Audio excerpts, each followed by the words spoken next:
Hari ini saya akan menyampaikan firman dengan judul From Grace to Grace, dari kasih karunia kepada kasih karunia.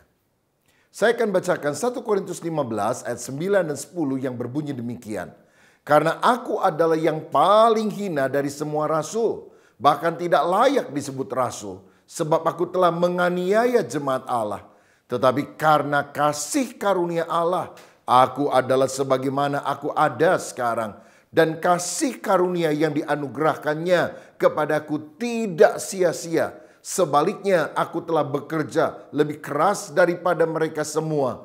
Tetapi bukannya aku, melainkan kasih karunia Allah yang menyertai aku. Saudara, hari ini kita akan membahas perihal kasih karunia atau anugerah di dalam bahasa Indonesia lama, atau grace di dalam bahasa Inggris. Ini berasal dari kata Ibrani ken dan kata Yunani charis. Nah, Alkitab mencatat kata kasih karunia pertama kali di dalam Kejadian 6 ayat 8 yang berbunyi, tetapi Nuh mendapat kasih karunia di mata Tuhan. Kita tahu dunia sudah sangat berdosa pada waktu itu, sehingga Tuhan akan membinasakan seluruh bumi ini dengan air bah. Tetapi karena kasih karunia, karena kemurahan Tuhan, maka Nuh dan keluarganya diselamatkan. Nah, apa yang dimaksudkan dengan kasih karunia? Yang pertama, itu berarti kebaikan Tuhan kepada orang yang tidak layak untuk menerimanya. Nuh sama seperti orang yang lain, walaupun dia mungkin lebih baik daripada lingkungan sekitarnya, tapi dia tetap manusia yang berdosa, dan upah dosa adalah maut. Tetapi hanya karena kebaikan Tuhan semata-mata, maka dia menyelamatkan Nuh dan keluarganya dari air bah tersebut. Saya yakin kita pun diselamatkan hanya karena kasih karunia Allah. Paulus adalah seorang penganiaya jemaat. Dia membenci Yesus dan kekristenan. Tetapi di pintu gerbang kota Damsyik, dia melihat Yesus dalam penglihatan yang menyilaukan mata, dan tersungkurlah dia. Dia jatuh dan dia bertobat karena dia berkata, Tuhan, apakah yang harus aku lakukan? Saudara, Yesus mengampuni dosanya. Paulus dijadikan anak Allah, menerima hidup yang kekal. Bahkan kemudian Tuhan memakai dia menjadi seorang pemberita Injil yang luar biasa. Saya yakin sampai hari ini pun orang berdosa yang menentang Injil, ketika bertobat dan percaya kepada Yesus, dia akan diselamatkan. Bukan karena amal kebaikannya, tetapi karena kasih karunia. Kebaikan Tuhan kepada orang yang sebetulnya tidak layak untuk menerimanya. Dan kalau kita menerimanya, itu semata-mata karena anugerahnya, kebaikannya, bukan kebaikan kita. Tetapi yang kedua, kasih karunia juga berarti kemampuan Tuhan untuk kita melakukan kehendaknya. Nuh itu manusia biasa, tetapi karena Tuhan memberikan kemampuan kepada dia, maka dia bisa membuat bahtera yang begitu besar. Rasul Paulus juga adalah orang berdosa yang kemudian menjadi rasul yang melayani di tengah-tengah aniaya. Dia tetap mempertahankan iman dengan setia. Dia malah merintis begitu banyak gereja di mana-mana. Dan dia menulis hampir setengah kitab perjanjian baru, kitab suci. Tentu ini bukan karena kemampuannya semata. Ini adalah karena kasih karunia Tuhan. Saya yakin sampai hari ini pun ketika kita mau, maka Tuhan akan memberikan kemampuan kepada kita untuk melayani dan untuk melakukan kehendak-Nya. Jadi kasih karunia adalah kebaikan Tuhan sekaligus kemampuan Tuhan. Kebaikan bagi orang yang tidak layak dan kemampuan bagi orang yang tidak mampu. Tetapi kalau kasih karunia turun dalam hidup kita, kita dilayakkan, kita dimampukan untuk melakukan apa yang merupakan kehendak Tuhan. Haleluya. Nah, sekarang saya akan mengajak saudara untuk melihat dampak kasih karunia di dalam kehidupan kita. Yang pertama, kasih karunia itu menyelamatkan. Ingatkah saudara dalam Yohanes pasal yang ke-8, ada seorang wanita yang kedapatan berbuat zina yang diperhadapkan kepada Yesus. Lalu orang-orang Yahudi bertanya, Apa yang kita harus lakukan kepada dia? Apakah kita harus merajam dia dengan batu seperti hukum Musa? Ataukah mengampuni dia? Ini sebetulnya adalah jebakan, saudara-saudara. Tetapi Yesus dengan hikmat ilahi berkata, siapa di antara kalian yang tidak pernah berbuat dosa, ambil batu, lempar dia.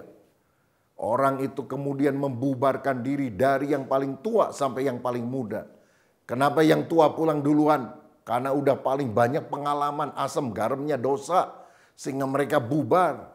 Dan ketika semua sudah sepi, Yesus bertanya kepada wanita itu, tidak adakah orang yang menghukum kamu? Orang itu berkata, tidak ada Tuhan. Jika demikian, aku pun tidak menghukum engkau. Pergilah dan jangan berbuat dosa lagi mulai dari sekarang. Saya yakin wanita itu pasti akan sangat kaget karena dia seharusnya dirajam batu sesuai dengan syariat agama yang ada. Tapi Tuhan memberikan kepada dia grace, kasih karunia, pemberian kepada orang yang sebetulnya tidak layak untuk menerimanya. Saudara, apakah Tuhan kompromikan dosa seharusnya dihukum, kok wanita ini dibebaskan? Dosa harus tetap dihukum.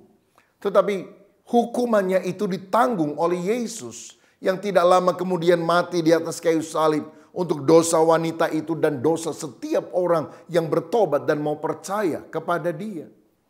Saudara sekalian, dan seharusnya wanita itu setelah menerima pengampunan oleh kebaikan Tuhan, dia akan memberikan respons. Responnya apa? Hidup benar. Karena dia sadar bahwa Tuhanlah yang pertama-tama mengasihi dia. 1 Yohanes 4 ayat 19 berkata, kita mengasihi karena Allah lebih dahulu mengasihi kita. Jadi apakah syarat untuk kita menerima kasih karunia? Beberapa orang bilang kalau kita hidup benar kita mendapatkan kasih karunia. Tetapi sebetulnya kasih karunia diberikan karena kedaulatan Allah tanpa syarat. Sebab kalau hidup benar itu menjadi syarat kasih karunia, itu bukan kasih karunia lagi. Sehingga saya mau katakan dengan tegas bahwa kehidupan yang benar bukan syarat untuk memperoleh kasih karunia.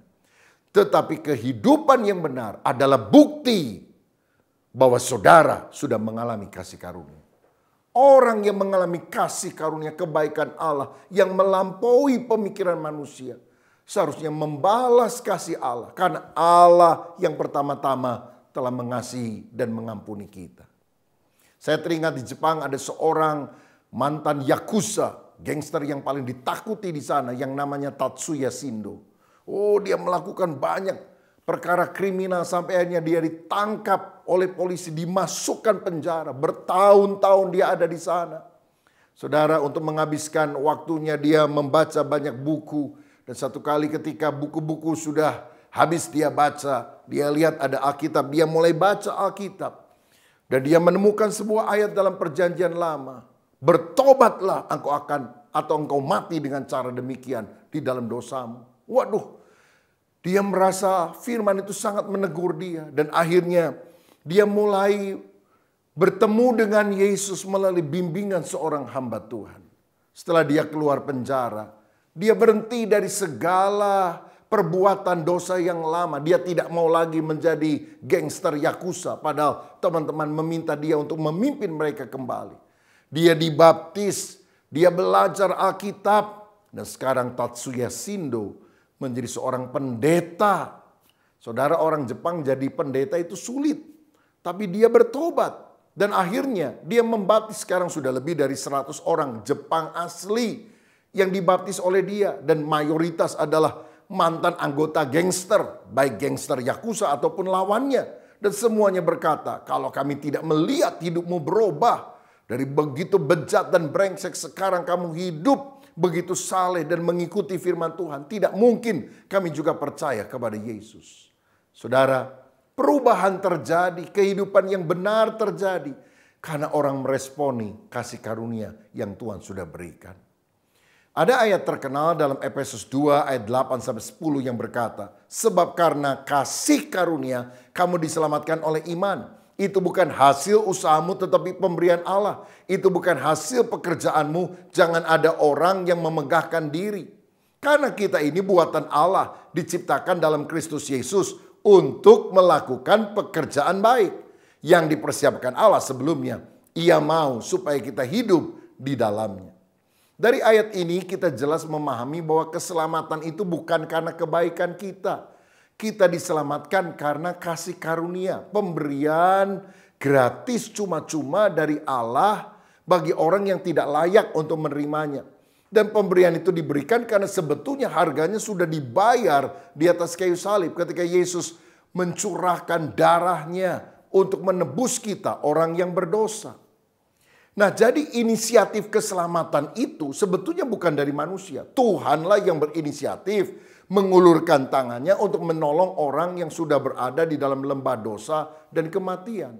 Yohanes 15 ayat 16, di sana Yesus berkata, bukan kamu yang memilih aku, tetapi akulah yang memilih kamu. Dan aku telah menetapkan kamu supaya kamu pergi dan menghasilkan buah, dan buahmu itu tetap. Kalau Tuhan tidak pilih kita, kita tidak bisa percaya dan diselamatkan. Tetapi setelah kita sadar kita dipilih dan meresponi panggilan Tuhan itu dengan percaya, maka kita harus menghasilkan buah, menghasilkan kesalehan, pekerjaan baik, hidup benar, menghasilkan buah-buah pelayanan, hidup yang jadi berkat bagi banyak orang. Roma 5 ayat 8 juga mencatat, akan tetapi Allah menunjukkan kasih-Nya kepada kita oleh karena Kristus telah mati untuk kita ketika kita masih berdosa. Artinya belum menunggu kita baik, belum menunggu kita bertobat. Tuhan sudah mengambil inisiatif untuk rela mati untuk kita. Sehingga kalau kita mendengar berita Injil bahwa Yesus telah rela berkorban bagi kita, biar kita sungguh percaya kepada Dia. Saudara, agama adalah usaha manusia dari bawah, dari tanah untuk mencapai ke langit. Tapi mana mungkin hal itu bisa terjadi? Karena kita tahu di dunia ada hukum namanya hukum alam, yaitu hukum gravitasi. Apapun yang kita lempar ke atas pasti akan jatuh ke bawah. Nah, hukum dosa itu ibarat hukum gravitasi. Kita ingin hidup luhur, suci, mulia, tapi jatuh terus. Karena agama adalah usaha manusia untuk mencapai Allah, tapi tidak akan pernah bisa membawa kita kepada Dia. Karenanya Allah yang dari sorga turun tangan. Dan itulah kasih karunia, grace. Kasih karunia adalah usaha Allah dari atas untuk menyelamatkan manusia yang percaya kepadanya. Jadi tangan Allah yang terulur dari sorga namanya anugerah, kasih karunia. Tetapi ketika Dia mengulurkan tangannya, maka kita harus menyambut tangan Allah itu dengan tangan yang namanya iman. Ketika grace ketemu dengan faith, hasilnya adalah salvation. Saudara-saudara, saya membangun gedung gereja sekian tahun yang lampau dan ada 99 tangga dari paling bawah sampai paling atas, dan di atas ada wedding chapel yang terbuat dari kaca dan arsiteknya berkata, ini stairway to heaven. Saya bilang bukan Pak, ini stairway from heaven. Karena stairway to heaven itu agama, usaha manusia dari bawah untuk mencapai sorga. Tetapi kekristenan adalah stairway from heaven. Tangga dari sorga yang terulur. Saudara, itulah kasih karunia. Tuhan mau kita berjalan dari satu kasih karunia kepada kasih karunia. Dari satu iman kepada iman.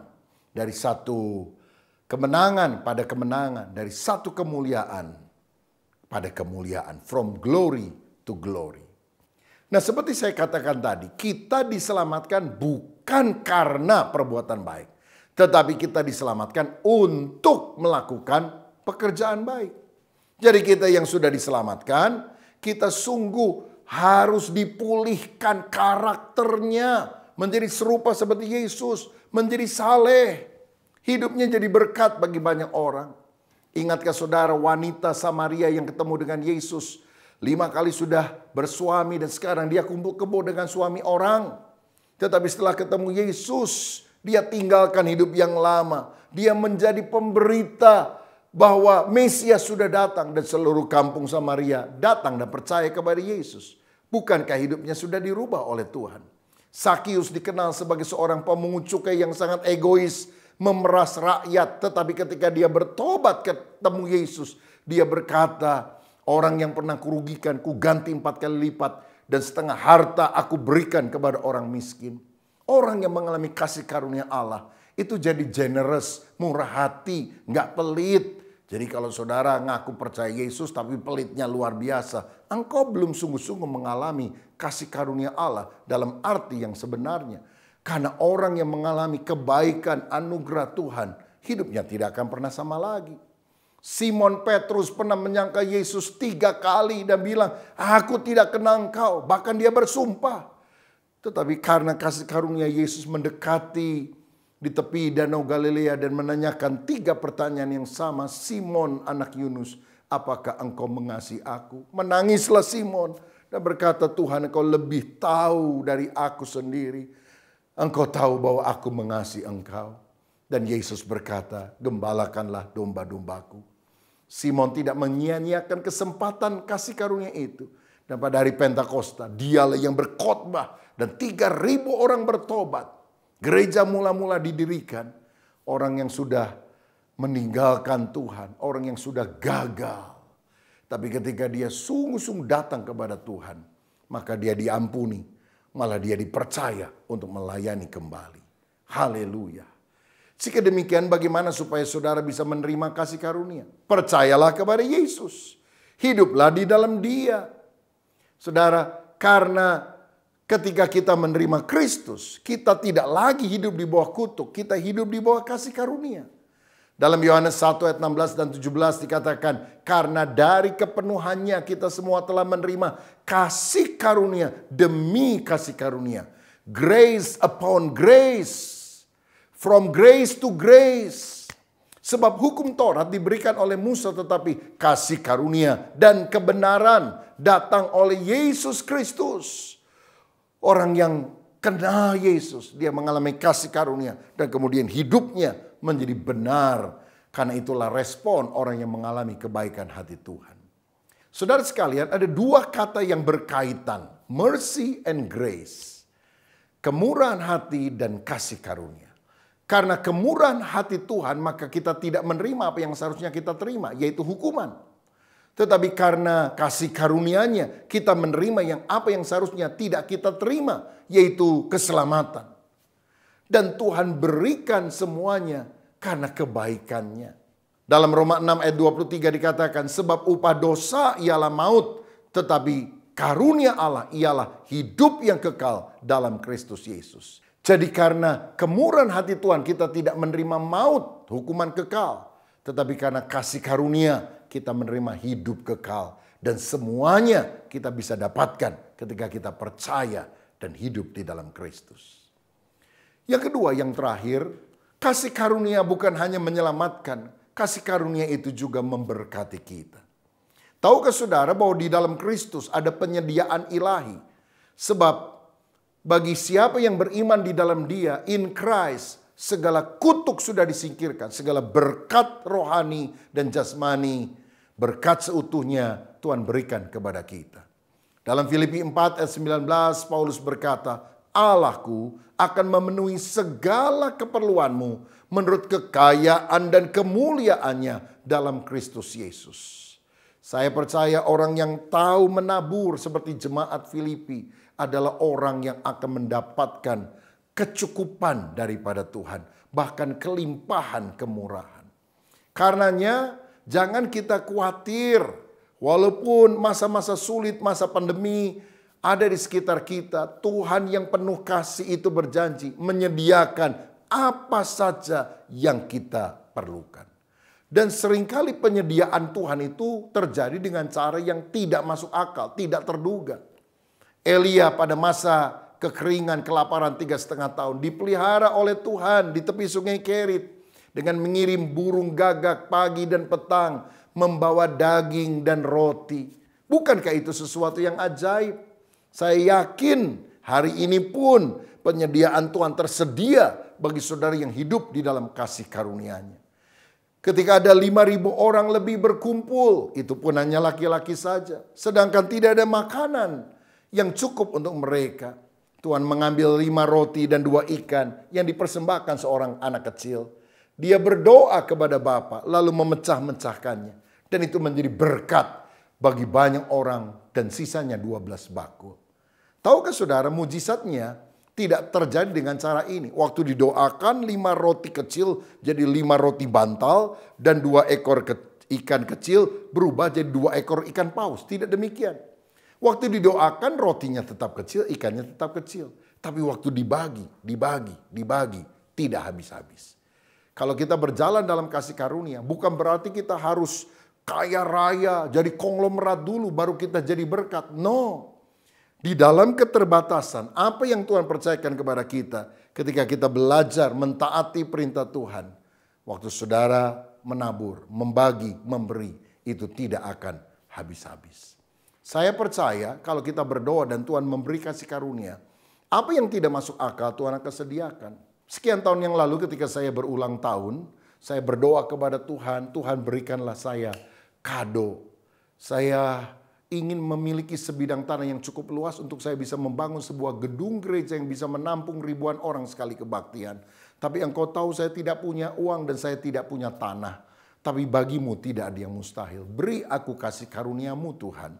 10 hari kemudian kami mendengar ada sebidang tanah yang cukup luas. Ribuan meter persegi, hampir 1 hektar bahkan. Yang mau dijual, saudara. Nah, kita kan gak punya uang untuk membelinya. Saya kumpulkan para pengurus, mereka juga bingung. Tetapi kemudian hari Minggu saya sampaikan hal ini kepada jemaat. Jemaat merespon, memberikan persembahan janji iman. Kira-kira terkumpul 500 juta rupiah. Tapi masih jauh daripada harga untuk membeli tanah, apalagi untuk membangunnya. Tapi dalam ibadah terakhir, ada seorang tamu dari luar kota belum pernah datang ke gereja kami dan tidak pernah datang lagi mengikuti ibadah. Karena memang bukan berasal dari jemaat kami. Dia digerakkan oleh Roh Kudus dan mengambil secara kertas kecil dan menulisnya, Pak Rubin Adi, saya saja yang melunasi semua biaya pembelian tanah. 4 hari kemudian saya berjumpa dengan dia di sebuah hotel. Kita sudah janjian ketemu di situ. Dia serahkan beberapa lembar cek. Hanya dalam tempo 4 hari semuanya lunas. Bukankah ini sesuatu yang di luar nalar logika kita? Tapi kalau saudara hidup di dalam kasih karunia, apa yang tidak mungkin menjadi mungkin. Saudara, kita urus izin gereja walaupun lama, sulit. Bagi Allah tidak ada yang mustahil. Kami mendapatkan izin resmi. Dan kemudian kita mulai membangun. Dan tahun 2013 dengan biaya yang sangat besar menurut ukuran kami. Gedung itu selesai. Dan kami juga bisa melunaskan semua cicilan yang ada hanya dalam tempo beberapa bulan setelah peresmian. Dan tahun 2015, gedung gereja kami, bagian main hall-nya mendapatkan award The Best Interior Design.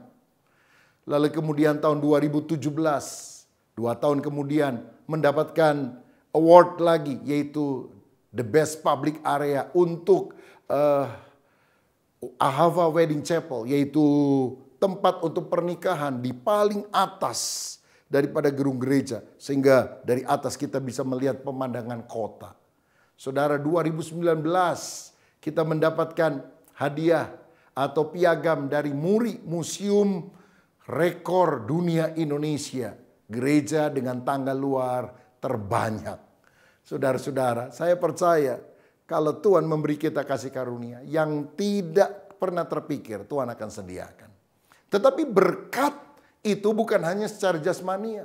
Berkat kasih karunia yang Tuhan berikan juga sangat berkaitan dengan perkara-perkara rohani. Dalam Lukas 5, Simon yang sepanjang malam menangkap ikan tidak dapat apa-apa. Karena Tuhannya menyuruhnya, dia mendapatkan ikan dalam jumlah yang besar. Tetapi saudara ingat sebelumnya, Yesus meminjam perahu Simon untuk apa? Untuk mengajar orang banyak dengan firman. Dan tentu yang paling banyak dengar firman adalah Simon. Dan ketika Simon mendapatkan ikan dalam jumlah yang sangat besar, maka penyingkapan rohani dia terima. Ini bukan manusia biasa. Dia pasti Tuhan. Maka ayat 8 dikatakan tersungkurlah dia. Dia berkata, Tuhan pergilah daripadaku karena aku seorang berdosa. Saudara, kalau orang sadar dirinya berdosa dan sadar bahwa Yesus itu adalah Tuhan, bukan cuma manusia biasa. Itu berkat rohani yang sangat dahsyat yang akan menyelamatkan dan mengubah kehidupan seseorang. Bahkan Simon berubah dari penjala ikan menjadi penjala jiwa. Dia menjadi rasul, saudara-saudara. Luar biasa. Saya juga mengalami hal itu. Gereja yang akhirnya bisa didirikan. Bukan hanya gedungnya saja yang megah. Tapi orang-orang banyak yang datang percaya kepada Yesus. Begitu banyak orang yang dibaptis dari bulan ke bulan. Dan hidup mereka diubah. Bukan karena berkat rohani yang tidak bisa dibandingkan dengan berkat secara materi. Jika demikian, bagaimana kita bisa berjalan from grace to grace. Dari satu kasih karunia pada kasih karunia yang lain. 2 Petrus 3 ayat 18 berkata, tetapi bertumbuhlah dalam kasih karunia dan dalam pengenalan akan Tuhan dan Juru Selamat kita, Yesus Kristus. Baginya kemuliaan sekarang dan sampai selama-lamanya. Saya percaya kasih karunia dan pengenalan akan Kristus itu berjalan paralel. Artinya kalau saudara ingin mengalami kasih karunia yang makin berlimpah-limpah, maka saudara harus makin mengenal Tuhan. Harus makin intim dengan Dia. Berdoa setiap hari, membaca firman Tuhan, punya hati yang mengasihi Dia. Seperti yang Paulus pernah utarakan, yang ku kehendaki ialah mengenal Allah dan kuasa kebangkitannya. Saudaraku, Daud adalah seorang raja.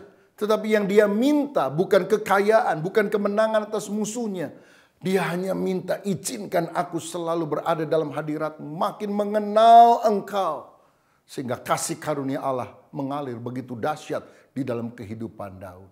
Saudara, mari kita menjalin relasi yang lebih akrab dengan Tuhan. Sehingga engkau bisa berjalan from grace to grace, from grace to glory.